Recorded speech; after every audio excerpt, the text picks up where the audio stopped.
Hello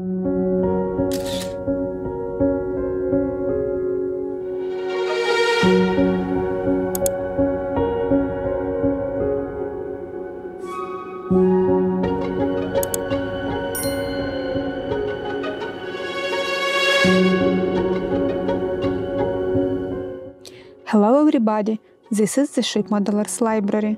Today I will show you a book with drawings of the steamboat named SABINO, published by Mystic Seaport Museum. SABINO is the last coal-fired, steam-powered wooden passenger steamer in the United States. She was built in 1908 and launched in Maine, and continues to serve today as Mystic Seaport's excursion boat.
Thank you for watching. Let me know in the comments section below which book would you like to flip through in the next edition.